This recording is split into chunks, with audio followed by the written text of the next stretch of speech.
Well, as someone born in Manchester and a lifelong Manchester United fan, it's the first time I've been introduced as Ian Rush, which is an unusual feeling. But thank you for your welcome, Ken, and good to see you. For those of you I know, it's wonderful to see you. For those of you I don't know, do come and say hello. I'd love to get to know you better. Because Ken says I've been here for, coming up to 5 years, and the majority of what I'm going to be sharing today is kind of my story and how the Lord's been at work in my life and how my life's played out. And so you will probably know me better by the end of our talk than anyone else in our church or community. You will know all my faults and failings, all my successes. There's only one of those stories. And hopefully you'll get to know me a little better. So. But I think the topic of mental health in the church, but also in the wider world, is a huge topic. I was just reading yesterday, we had, in years gone by, one of the curates at St Barnabas, the church that I'm spending the majority of my time. She was the chaplain to Epsom Hospital. Some of us may know her, the Reverend Sue Ball. And she was a very special lady, and she spent years working with those in mental health, or struggling with their mental health, and the church. And she was writing this thesis, and sadly about 3 years ago now, 2 or 3 years ago, passed away quite suddenly with incurable cancer. And this thesis was left half finished. And beautifully, recently, her sister-in-law has finished it off, and she's posthumously been awarded this doctorate. And the title is The Voice of the Voiceless, which I thought was a lovely title. And she kind of covers the history of mental health and the church's relationship with it, because you may well know the history of West Park Hospital, the Epsom cluster in Epsom, the biggest mental hospital in history, anywhere in the world, right on our doorstep. So we in around Epsom and Howell and Cheam, Banstead, we are just mere miles from significant mental health history. And the journey over the last 20 years has been, mental health has been more widely accepted, more widely talked about. You may well have personal experiences of it, experiences in your family. And the estimate is about 1 in 4 people will go through a period of ill mental health in their lifetime. And I think that estimate is going up. And I think attitudes to mental health has hugely changed over the last few years. We're going to see that a little bit. You may have noticed it yourself in conversations, in the media, sometimes, often, in fact, the majority of the time, for good, I think, the fact that we're able to talk openly about our emotions, occasionally for the worse. Studies have showed that the more mental health is covered in the media, if a particular type of condition, schizophrenia or depression or anxiety, has a big story in the news, then afterwards the diagnoses of that condition will rise. And again, sometimes that's a good thing because it's made more acceptable to talk about. But there's also some kind of cynicism around those results that perhaps as people hear it more, they identify with it more and kind of latch onto it. So it's a really interesting topic, I think, mental health, because we all have a mental health, just as we all have a physical health, and that can be good, bad, indifferent. But before we get into that, I thought I would share a little bit of my story. So as I say, I was born in Manchester. I've always felt an affinity with Manchester in the north. But we moved down to London when I was young and out to Surrey near Woking. I did most of my growing up in a little village called Purford. If you've ever been to Wisley Gardens, then you may well have been served by me as a teenager. That was my summer job at the age of about 16. And I thought I'd start by sharing a little bit of my faith journey. So I'll be honest, I don't actually know when I became a Christian. Some of us may know that on the 5th of May, 2001, I became a Christian. I can't tell you that date, I'm afraid, but I think it had something to do with one of these things. So on the left there, anyone recognise that smiling face looking back at us? Dougie Doug Hawley. So for those of us less cultured in the room, I don't mean that. Dougie Doug is a Christian kids ministry person and full of energy. I don't know does anyone know if he's still going? I have no idea. But for years, brought energy and enthusiasm and love and compassion to ministering to children. And my family went to a thing called Spring Harvest when I was young. We didn't go very often, but my mum and dad were Christians. My mum's father, so my grandpa, was a vicar. And we went off to this Easter camp called Spring Harvest. And there was Dougie Doug with his puppets and his games and his excitement. And I was a very sensitive young boy.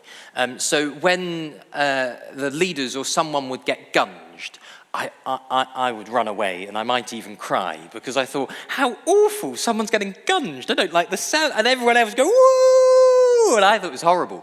But I remember this song that they sang, and it had the words, "Let me be your eyes, Lord Jesus, seeing where your love is needed. May I be your hands to help." I remember singing those words and thinking, wow, yeah, I want to be those hands. I want to be those ears. I want to be those eyes. And it really resonated with me. And I was kind of around church, but my religion really growing up was football. I used to play football about 6 or 7 times a week, sometimes more. I played a lot of youth football. Sometimes well, sometimes badly. But I didn't really go to church much, occasionally when the football season wasn't on. But a few years later, we went back to Spring Harvest. And by this time, I was in the youth age. I was too old for Dougie Doug, so I can't remember who we had at that point. But I was a slightly naughty teenager. So me and my friends used to sneak off out of the group, and we found some fire exit or something that we realized we could sneak out of. This was back before safeguarding was quite as watertight, so I don't think they noticed that 3 teenagers had wandered off. And we used to go and play football, and I remember one day us arriving in the morning going, right, go on, let's go and find the fire exit. I said, yeah, I'm just gonna go to the loo first, and then I'll meet you there. And they said, great. So they went off, and I went. I didn't need the loo. I was just sneaking to the side of the stage, and I sang one of the songs, and then I went off again. Because there was something in me that really resonated with faith, with the truth of Jesus, and there was something that I wanted, but naughty little Harry was too preoccupied having a nice time. So I ran off and had all sorts of fun. And fast forward a few more years, and that church you see there is the Church of the Good Shepherd in Purford. I don't know if anyone's ever been there before, but that was where my grandpa was a vicar, in fact, and we moved nearby, so that's a church we went to. And as I say, by the age of about 16, 17, I maybe went to a couple of youth groups a year. But I started speaking with the youth pastor at the time there, because... and I'm going to get on to this a little bit more, my mental health wasn't very good. I was feeling quite strange and quite sad. So I wanted to talk to someone about that. And that's where I met Stuart, this Scottish youth pastor who was the youth pastor there, and we talked much. And again, as we talked about faith, there was something that shone a light into me. I wasn't quite sure yet, and I'd still pray, but something hadn't quite clicked yet. So I may have become a Christian in one of those situations. It may have been just whilst I was then in Purford. I don't know. That's where we lived. That's, if you know the area, that little Love Heart is where my mum and dad's house still is. And that's where we grew up, just by West Byfleet. And then finally, fast forwarding the story a little bit, we're going to jump around slightly. But I, a few years later, found myself leading a youth ministry, basically, or not quite by that stage, actually. But I was leading a youth camp. Does anyone recognise the picture on the far right? Anyone had the pleasure?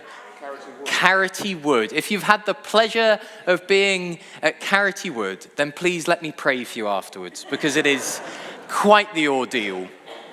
It's one of these places where, you turn over your mattress and you're not quite sure what you're going to find. But and as a brief aside, all the buildings are these kind of triangular-shaped things. And a few years later, I was taking a group again and heard this thudding on the roof above me. And I opened my window to find 4 teenage boys abseiling down the slanted roof. And I was quite angry at them at 4 o'clock in the morning, but I also admitted it was probably something I would have done myself. But I appreciated the ingenuity of bringing with them a set of screwdrivers and rope in order to do this. But anyway, the first year we went there, I remember I'd been reading the Bible with our curate at that point, and really we were saying to the teenagers, if you want to commit yourselves to the Lord, then please do so. We've got an opportunity now. And I remember having done that in the past, saying, yeah, Lord, singing the songs with Dougie Doug Doug and at different times. But I said, no, I think I want to do that again. And that again was the start of this or part of this journey. But I mentioned my mental health. And I wonder if any of you have watched this film, The Perks of Being a Wallflower. It was adapted from a book, a kind of young adult's novel. And it tells this story. I didn't massively resonate with the character himself, but it tells this story. Logan Lerman is the actor there, who goes through struggles with his mental health as a teenager in America. And it was the first time I'd watched something or been exposed to something that contained a storyline about mental health, that contained a storyline about depression. And I remember watching it as, a 16-year-old just passing the time and weeping. And I thought, what the heck's going on with me?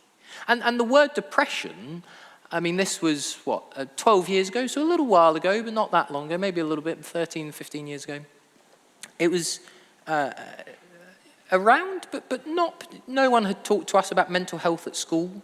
I don't think mental health was a kind of conversation.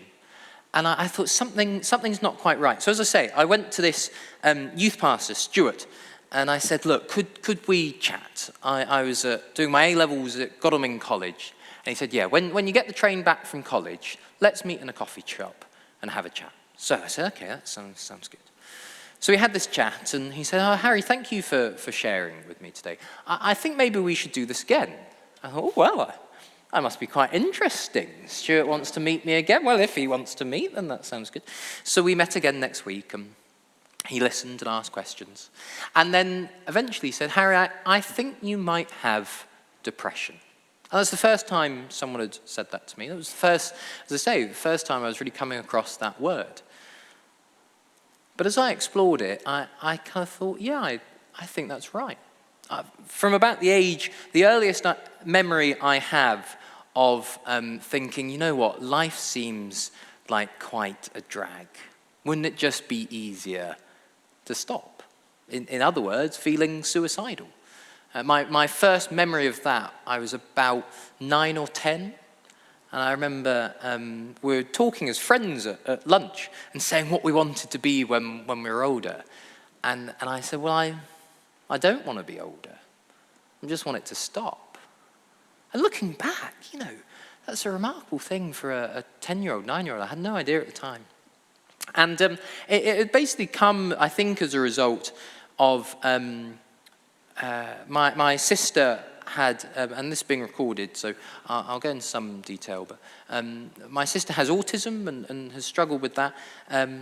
So my family dynamic was slightly stressful. My mum and dad had to spend a lot of time caring for my sister. She's not severely autistic, but just doesn't process her emotions in always the healthiest way. So home could be quite a stressful environment. And for me, school was just not the right place to be, really. Going to school was like going to prison for me. As I say, I was a bit of a daft teenager. and being told where I had to be and what I had to do and how I had to dress just completely went. I wanted freedom. And it wasn't that I was awful at school, but I wasn't the best behaved student. And in fact, one of my best friends from school said to me a couple of years ago, Harry, if you had given me a list of everyone in our year group when we were at school and said, put them in order of who you think is going to be a vicar, right down at the very bottom of the list would have been you. So I just found school an oppressive place, really. And so my place of freedom was the sports field. Whether it was golf or football, I played a lot of hockey, cricket, rugby. I used to love it. And I was chatting with my mum a couple of years ago, and we thought, actually, yes, getting up on a Saturday morning, going and playing football, getting up on a Sunday morning, I mean, basically every morning I had a sport to get up for, probably kept me going at times. But I think actually realizing what was going on and dealing with that, and in the years to come, I had counselling provided for me, and processing those things that I'd learned. So one of the things that I think I'd kind of picked up from my childhood was that if I could be the least amount of trouble, then everyone's life was better off. So I spent my time trying to be the least amount of trouble so that everyone's life could be better off. So when I was 16, 17 in this coffee shop with Stuart, that was really probably the first time in my life I had talked about how I was feeling. I'd never really done that before. And one of my principles I think I've learned from it is that emotions don't just go away. If we push emotions down and go, I don't want to feel that, so I'm just going to kind of put it somewhere down there, it doesn't just evaporate after an amount of time. That old adage of, time is the best healer, I think that's a load of rubbish.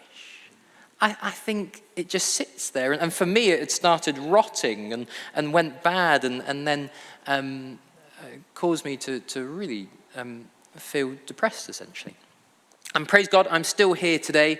There are a few moments when I wasn't sure whether I would be. And I remember years later, I was at a conference and we were in this time of prayer and worship. I remember just sitting and trying to say, God, is there anything you want me to think about or pray about? And I just got this, it wasn't a voice, it just this sense of remember your darkest moment. And I can tell you exactly what that was. I was lying on the floor at home, and I don't know how many hours I'd been there, but I just lost the will to do anything. And I was seriously contemplating suicide. My memory's quite foggy of that moment, so I don't think I had acted out on any of this, but anyway.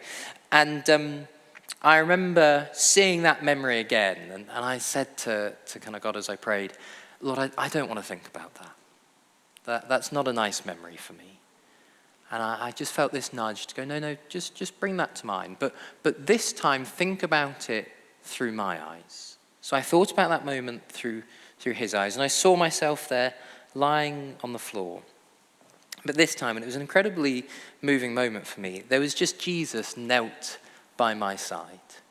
And actually to know that Jesus was with me even there was hugely moving for me. At that time, as I say, I prayed and I kind of thought God was there, but I wouldn't have said I was a Christian.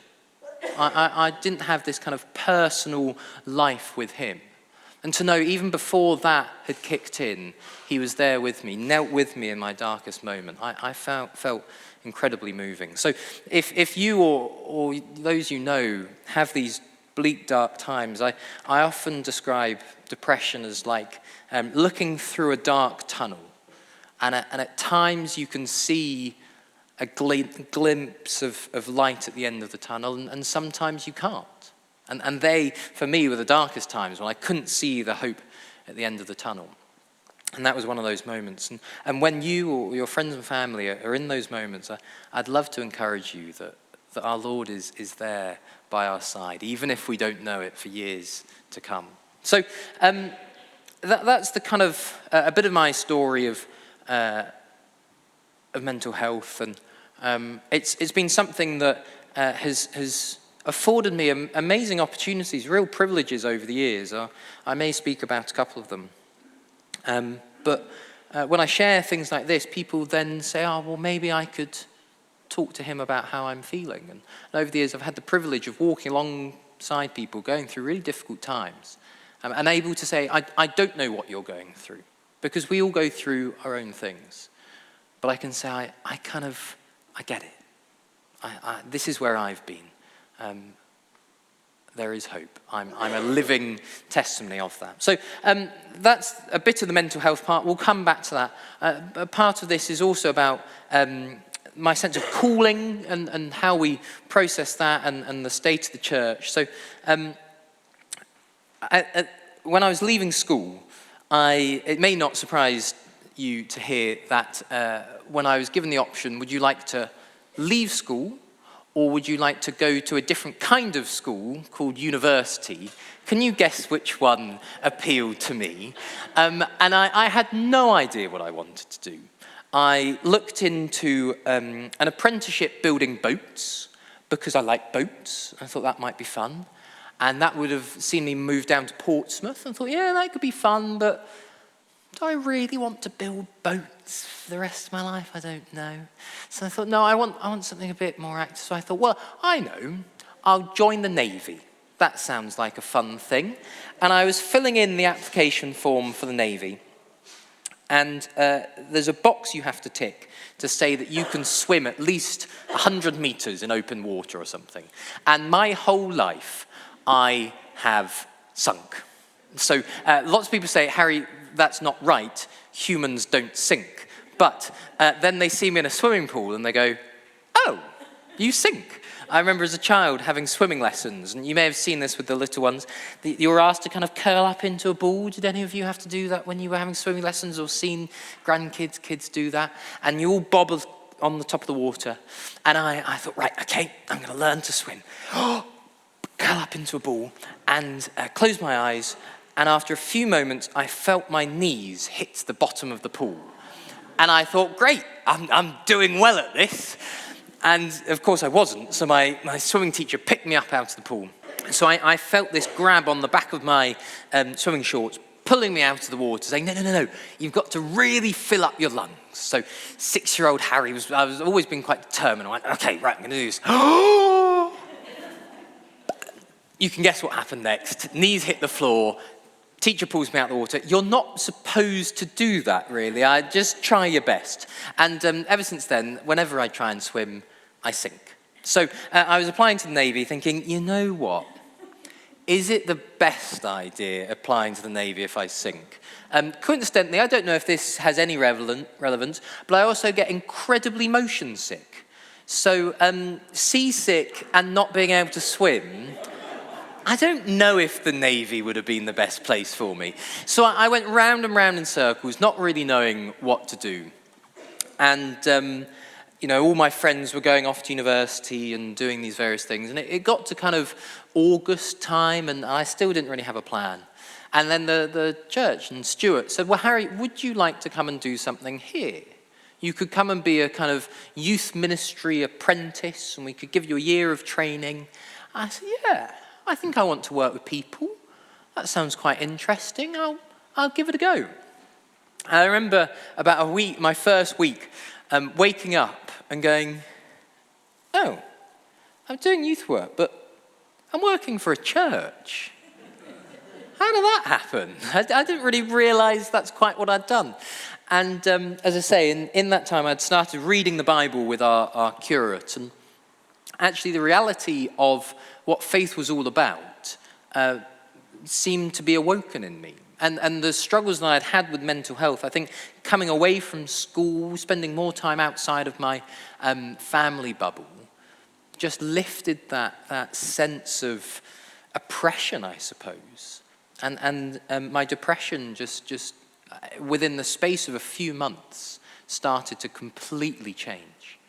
And I think that I've read, in the years since, read a few academic papers that have linked the association with mental health struggles and faith, and how often mental health struggles can oppress a journey of faith. And I found that actually, as my mental health improved, my journey of faith just ignited.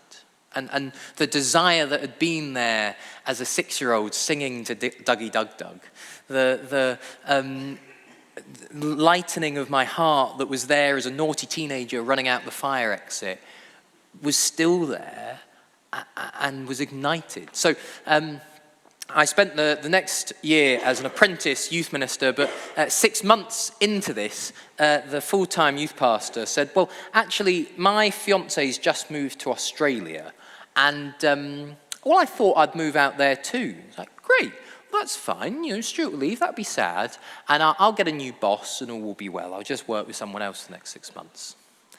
Can you guess what's coming next? Oh, no, what? Harry could take over from Stuart, couldn't he? That would be fine. What could possibly go wrong? So, yes, exactly.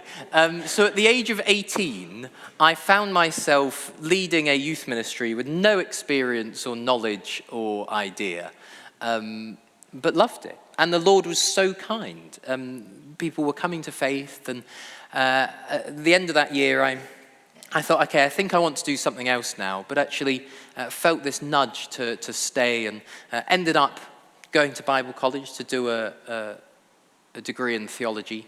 And again, it was the first time that I was studying something with freedom, and a subject I was interested in. And from that day ever since, I've loved theological study. I've loved the academic world and writing essays. It's great fun. So I stayed there for about 4 years or so, and did quite a lot. I've included on there, anyone had any contact with the Young Offenders Institute in Feltham? It's one of the more, oh yeah, brilliant. A really special place. I mean, it sounds like a funny thing to say about a prison, but I was really impacted by my time there, and used to work with the young lads on the wing. So this is a Young Offenders Institute for those aged between 16 and 24, and Feltham tends to be where the more serious offenders are sent. So we didn't always share what people had done, but there were, I'll let you join the dots. But it was a real privilege, and I remember the first time I went, thinking, I'm only a little man, you may have noticed that. So the first time I thought, I'm going to be working with these big, tough lads. I better stand up straight. And I quickly realised, Harry, what the heck are you on about? They just want you to be you. And I got to know these lads, and one of my favourite stories was we arrived one morning and said, how are you doing? He said, yeah, I've had a good week, actually. I've been on good behaviour. So I've got a telly in my room at the moment. Oh, great. Watch anything good? Yeah. Last night I was watching, Cops with Cameras, or whatever it's called. These shows where they show what happens with the police, and there's police chases. And he said, yeah, my episode came on. What? Well, I was one of those people driving away from the police, and I just loved that he was sat in a cell watching himself drive away from the police. I mean, wonderful. But I was incredibly impacted by that, and the privilege of working with people. And I did a lot of detached work. We used to go to council estates and just turn up and get to know the young people and chat to them, and then eventually maybe bring them into a youth club, or sometimes just arrange sessions around them, and seeing how God was at work in their lives. Or sometimes it was just a privilege to see them being impacted. As I say, as a young person, no one had really given me the space to be heard. Sue Ball's title, The Voice of the Voiceless. Actually, even whether people wanted to engage with faith or not, giving young people a space to feel safe, feel loved, feel heard, was an absolute privilege, and something I incredibly loved doing. I also used to run a kind of youth festival for churches in the area, and one year we were doing it, and we had a prayer meeting of all the kind of volunteers and youth pastors, and I said, if anything comes to mind over the weekend, if you want to share anything with the leadership team, then do come and catch me. And after this prayer meeting, I say young girl, she was the same age as me. She came up to me and she said, Harry, I've got a story that I think you might like. Oh, yeah, great. Expecting it to be one of the young people. And she said, well, actually, the story's about you. Because, well, I know, dangerous, isn't it? If anyone ever tells me that, I start worrying. She said, I was at Godalming College, you may remember, where I did my A-levels. And I was part of the Christian Union there. And as part of the Christian Union, one of the things we did was we said to each other, who is someone you would like me to pray for? So have you got a friend or a family member that you would like me to pray for? And there was a girl who was at the church in Perford who knew me and kind of knew that I'd wandered and had a kind of connection with faith at times, but was a long way from faith at that point. And this girl, Bethany, said, I'd like you to pray for this boy called Harry. He said, okay, I'll pray for Harry. And 5, 6, 7 years later, this girl turns up to a youth festival with her church's youth group, and that boy she was praying for is stood at the front leading the thing. And she said, isn't that amazing? I said, wow, that is amazing. Thank you so much for your prayers. It was beautiful. And it was around this time as well, I was deciding, well, God, what are you asking me to do? What is my calling in this? For so many years, I'd felt such a lack of purpose. I don't know if you've experienced times of depression, but for me, it took away any sense of hope or purpose or fulfillment. And I was kind of going, Lord, well, now I've found purpose and faith in life, but actually, what should I do with my days? To put it frankly, I'm not dead. I've spent years wanting to be dead. Now I'm alive in you. What do you want me to do with that life? And I thought, well, maybe it's youth ministry, but I felt this nudge to go into church leadership. And lots of people around me were suggesting the same thing. And every time someone suggested something, I went, And I went, sorry, have I said the wrong thing? No, it's just really annoying because I don't really want to do that. And I remember visiting a theological college, and they were talking to me about ordination and becoming a vicar. And on the walk back to the train station, it was in London, St Barnabas, you may know it, I said to God, look, I think if I'm going to be a Christian, as I'm a Christian, part of that is following what I think the Lord says. And I think you're saying to be a vicar. But I don't really want to do that, because vicars are very boring, and who wants to be a vicar, right? So I'm either going to be a vicar and carry on following you, or this is goodbye. I can't feel like I can continue being a vicar and a Christian, because if I'm a Christian, I'm following you, and I think you're saying this, so if I don't do that, then what's the point? And for 3 weeks, I stopped praying. Because I just couldn't, it was like, why the heck would I be a vicar? I should just go back to the Navy. That sounds much more fun. But eventually I started praying again, and I said, okay, Lord, I'm up for this. Let's see where it takes me. And I've always felt a nudge to not quite be a conventional vicar. I still haven't figured out what that means, but I might find out one day. And you go along to these things called a BAP. They used to be called ACUM, if you're familiar with that, a Bishop's Advisory Panel. And they're 3 people from the church. Some might be ordained, some might be church members, all sorts of different people. And they make a recommendation to the bishop as to whether they think you should be ordained. So I went off to this BAP, and everyone was very enthusiastic, and I went along. And I talked quite openly about my mental health. And I said, as a teenager, I really struggled. And you wait a couple of days, then you hear back the result, and there's 9 criteria in the BAP. I can't remember what they all are. I think it's changed now. And they were very complimentary.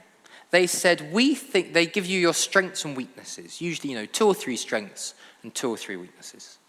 And they said, we think these are your strengths, and listed 8 categories. And this is what we think is your weakness. And I can't remember, personality and character or something. And I know, what an insult. And they basically said, we think because of your history with mental health, we're not confident you would deal with the rigors of ministry. And the bishop and the diocese and the kind of the person at the diocese who deals with that kind of stuff were very annoyed. And they said, well, this is ridiculous. No one ever gets 8 strengths. They're just doing that either to butter you up or they thought you were wonderful. But they're worried about your mental health. But you're fine. At this point, I'd been sent off to a kind of counsellor to explore these things. And they said, well, maybe it's only a bishop's advisory panel. Maybe we just send you off for training anyway. That doesn't happen very often. I said, yeah, it's fine by me. I just do whatever you say. And in the end, the bishop said, no, we want you to think that the church does actually want you. We want you to think that you have our support. So they broke a few rules. I went back a little later, and as you can guess, at that one, and actually I find it quite sad that I spoke far less openly about my mental health. I was much more reserved. I underplayed it, and of course all was fine. And one of my hopes for the Church of England is that we can get to a place where people can talk about that really openly and vulnerably and starkly and be able to cope with that. Because I'm not sure we're in that place yet. So a whistle-stop tour of the next few years. I went off to Wimbledon to do some church planting and revitalisation. This church called St Andrew's, Wimbledon. And when we arrived, they were picking songs for the church services that didn't mention Jesus on purpose because they thought Jesus was too divisive to have in church. That tells you a little bit of where this church was. They had basically been told, you're going to be closed down unless you have someone different. And my friend Charlie was this person who was different. And they really didn't want Charlie. He stood for everything they didn't like, which is essentially normal Christianity. But he came in and said, right, we're going to change things. And I went along too and helped out. And praise God, we saw amazing changes there, and it's still going now and flourishing in Wimbledon. And it was in that time where I went back for my other BAP, and they sent me off to ordination. And it was a time where I really grew a heart for church planting as well and revitalisation. You may know that I'm now based at St Barnabas, which fortunately wasn't in the same position as St Andrews and Wimbledon. There's faithful people at St Barnabas. They weren't avoiding Jesus, I'm pleased to say, but needed a bit of just new energy and new life. And it's been a privilege to do that there too. And so next was ordination training. And you have this choice of which college you're going to go to. I ended up choosing Wycliffe Hall, which is based in Oxford. And this was the start of my academic regress, which may sound troubling, but essentially I'd done a degree in theology already. So they said, well, you don't need to do the 3 years that we normally ask for. You just need to do the 2 years. And we think you'd enjoy doing a master's in theology. I said, yeah, that sounds great fun. I think probably when Oxford University received my application and saw my application, I hadn't passed all of my GCSEs, and my attendance record at school wasn't probably what they'd normally expect from their Oxford students. My record low attendance for an A-level subject was 0%, because I did go along once, but the teacher didn't know who I was, so couldn't put me in the register. But I think probably that didn't spell too well in my academic record. So they said, sorry, despite Wycliffe saying, yeah, that'll be fine, you've got the qualifications to do the masters, we're happy with that. Oxford didn't allow me to. So they said, well, that's all right, there's a backup. You can kind of do the first year of the masters, which is a postgraduate diploma, and then as long as you pass that, which we don't worry you won't, then you can complete the second year. So he said, great, that's a good idea. And Oxford said no to that as well, which was slightly frustrating. So then I was left in limbo, and they said, well, Harry, we're very delighted to have you, but we haven't really got anything for you. And if there's ever an opportunity to slip through the cracks in life, I always find, or the Lord finds them for me, which is terribly annoying. But I started doing the final year of a degree in theology instead. And that was fun. I enjoyed that. And then I finished that after a year, and they said, well, Harry, you've still got another year here, and we still haven't got anything for you to do. So this time I did the first year of a theology degree. So steadily my academic career has been going backwards in the last few years, but I enjoyed it.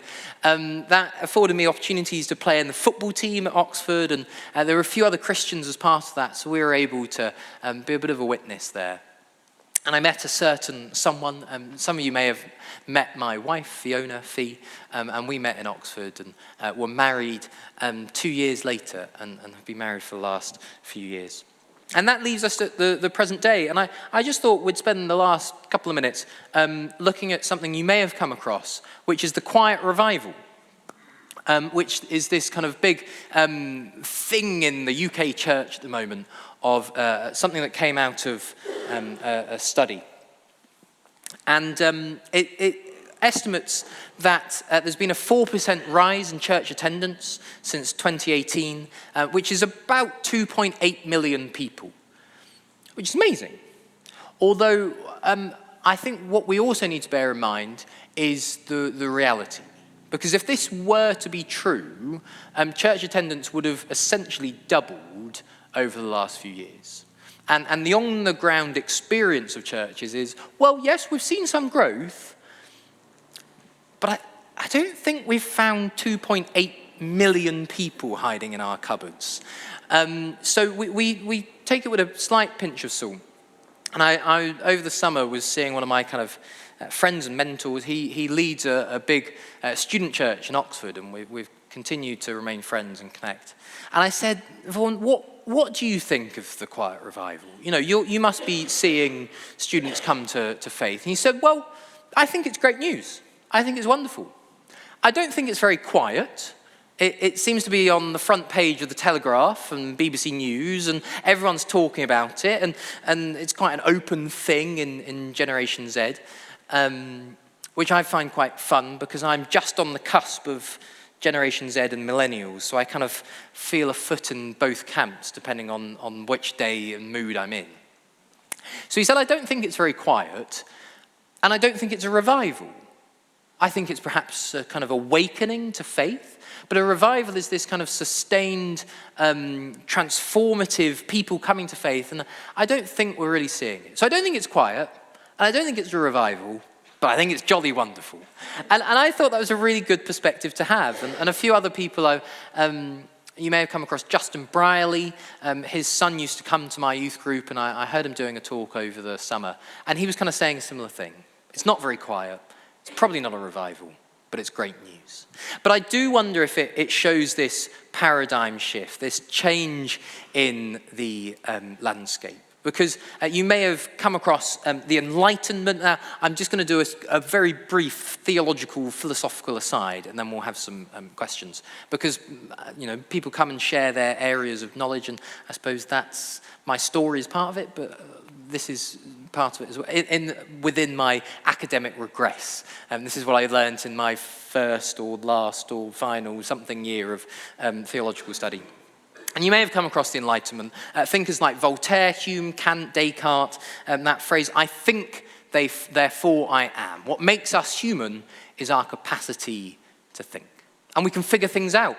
We can look at watches and understand how they work. We can look at the world and make sense of them with science. It's quite a Western thing, and it was essentially sparked by the Reformation. If you're familiar with the Reformation, that put faith back into the hands of the common people. And that idea of we should think for ourselves was then picked up by secular thinkers, and they went, well, yeah, if the Christians are doing that, well, we should probably do that too.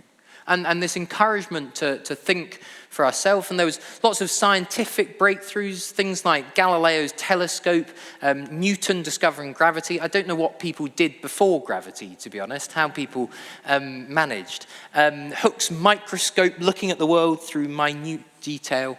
And human life improved. And it was all kind of based on experimentation and proof. If you can prove it, then it must be true. The French Revolution, kind of the rejection of the church came out of it. In many ways, what we now see as modern day evangelicalism in the church was kind of a product of the Enlightenment as well. People thinking for themselves, a faith based on reason and logic and answers.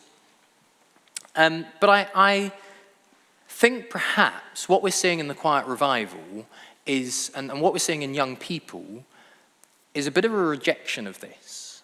Because the Enlightenment school of thought is really good at providing the kind of, this is how things work, and let's prove things and look through the lens of science. But what it's less good at is providing meaning, providing substance, providing purpose. And my experience as a teenager was longing for that. And I wonder if our teenagers of today, our young adults, are doing the same thing. Our world is based on logic and reason and proof, and they go, great, I've learned how things work in my science class, but you've never told me why I'm here. You've never told me what I should do. You've never told me what the meaning of my life is. And I think what we're seeing in the Quiet Revival is this shift away from Enlightenment thought. More people wanting to ask the why and the purpose and the meaning rather than understanding the kind of functionality and proof of things. I don't know. That's one of my hunches. But I think it's illustrated in this. Anyone recognize that? It's what you probably think it is. It's the London skyline. Yeah. Beautiful, right? But something's missing. The stars. If you ever go into London at night and look up, you can quite literally count the stars. There's like 4 that you can see because of light pollution. And I think light pollution is one of the greatest exponents of atheism our world has ever seen. Because imagine if London looked like this. People would look up and go, wow, there's a whole universe out there. And it's little old me. What's my place in the universe? And while the Enlightenment has been brilliant at explaining the universe to us, it's never explained our purpose within it. And I wonder if this is what people are longing for. That sense of awe and wonder and beauty. So I think we're seeing the kind of first shoots of what's on its way, a generation coming through longing for meaning and connection. And I think mental health and faith is all part of that and our calling to what we do in life. So that's me, that's my little talk. I think we're going to do questions and answers now, and then we're going to have some lunch. But thank you for listening. Thanks, Harry.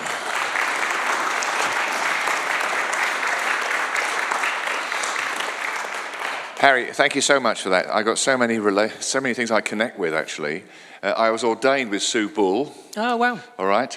Your vicar, Nick Aitken, yes, was the Austin youth officer here. He was. For quite a number of years. I know him well. And I once went along to preach at a Saturday night service they were running in Purford at one point.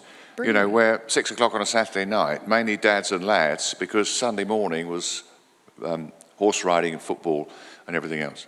Yeah. Okay. And also, like you, I went through BAP twice. All right. For different reasons, I was not recommended. You know, which is the Anglican speak for saying no.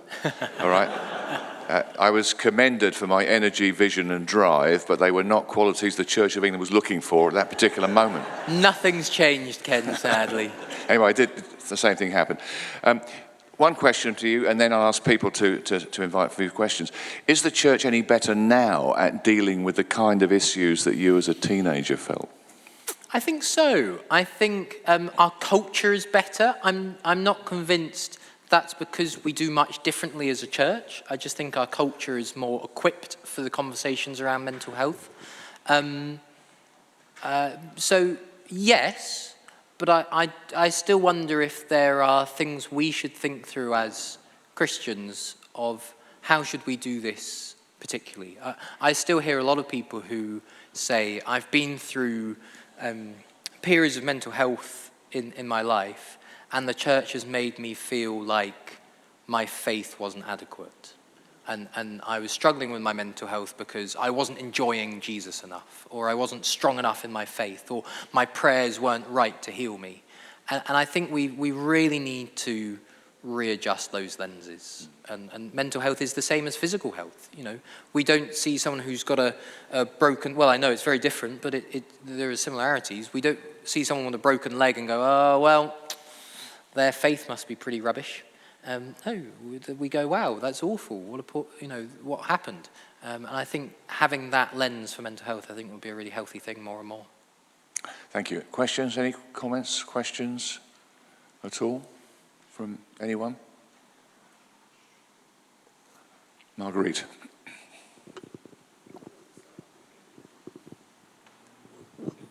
I waited a bit in case somebody had a cleverer question. But I just wanted to ask, which church was it in Oxford that you went to and you met other people? So that was St Ebbs in Oxford. I, again, fell through some cracks and spent time at St Ebbs, but also I got a bit fed up of when we were having kind of Bible studies and so on. What's your prayer request? Well, I've got quite a stressful essay at the moment, so I'd like prayer for that. Okay, well, yeah, we can pray for that. What would you like prayer for? Well, I've got quite a stressful essay at the moment. I'd quite like prayer for that. I thought, where's normal life in this? So I went off. There's a estate just outside Oxford called Barton, where the average life expectancy drops by 25 years. If you live in Oxford city centre, your life expectancy is about 85, and if you live in Barton, your life expectancy is about 60. And there was a church there that was, again, being revitalised and trying to do new things in the community. So I said to St Ebbs, look, I really love it here. I'd got to know the leaders quite well. I'd quite like to go to St Mary's as well. And said, well, I'm sorry, Harry, we don't really allow people to go to two churches at once. But more gaps to slip through for me, and that's what I did, basically. So I really enjoyed being able to be part of both. I know that church in Barton. Oh, fantastic. Did, yeah, no. Trevor. Special place, really special. Yes. A question. One of my very dear friends from the past, a vicar in the Church of England, always commended to me as a nonconformist the value of the parish, serving the souls in that parish.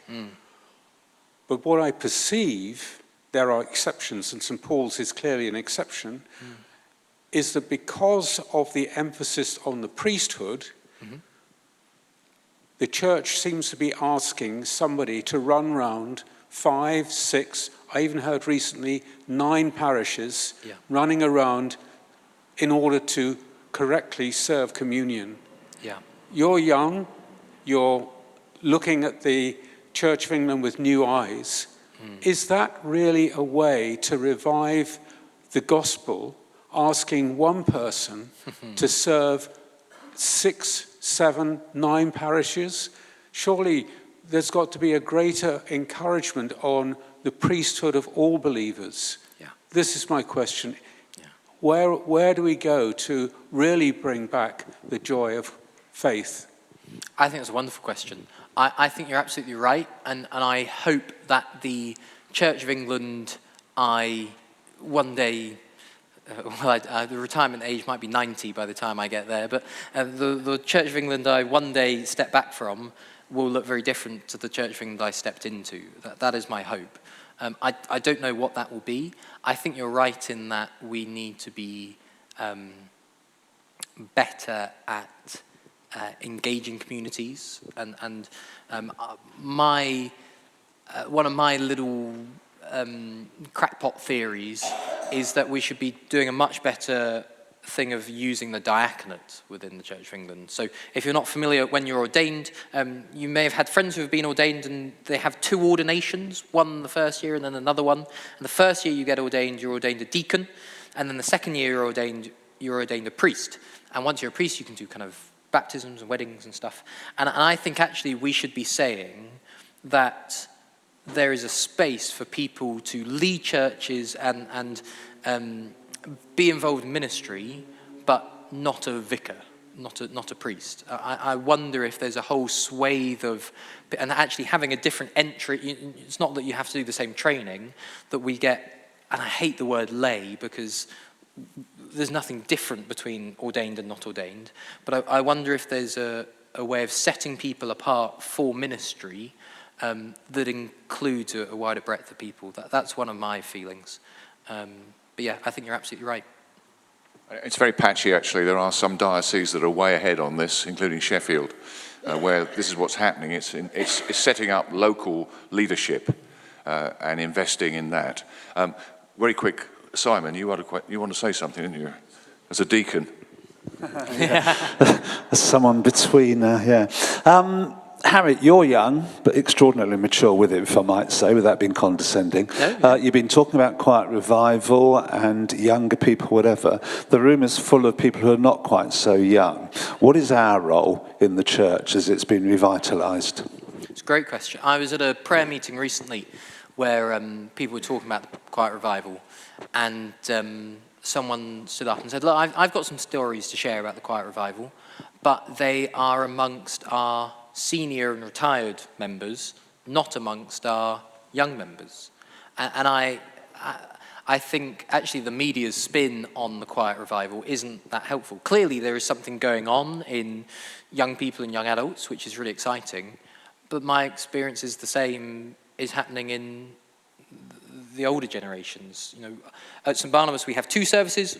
One is primary. We kind of talk about how we have a Radio 1 service and a Radio 2 or Radio 4 service. Different generations need to be engaged with different styles. We don't say that the BBC is ununified because they have different offerings. We say, actually, isn't it wonderful that together they provide something that is engaging to all. So that's our kind of theory, and our kind of Radio 4, Radio 2 service, the first year grew quicker than the Radio 1 service. So there is something going on across generations, I think. I don't know about you, but I think there's a lot of people fed up with superficiality. And people are longing for truth and for meaning. And I don't think it matters whether you're 16, 60, 96 or 42. We all long for that. And I think the more this media age goes on, the more truth gets warped. And I think people just want something meaty to chew on. And I don't think our world is offering that. And people are waking up to, oh, well, maybe the church does. And I think, if I'm allowed 30 more seconds, I've come into ministry as I'm only 29. I've got lots of years ahead of me in ministry, I hope. And I've come in feeling like the approach is, let's make it as compactable and digestible for people, the kind of message of faith, so that we can draw them in. And I think my approach is, no, that's the wrong way round. Let's not dumb it down. Let's not simplify it. Let's keep it full-blooded and meaty, because I think that's what people want. I don't think they want a soundbite of faith. I think they want this is big stuff, and this is going to take time. So I enjoy that, but I wonder if that's the kind of direction we're going. Thank you. On behalf of all of us, thank you for sharing your story. Thank you.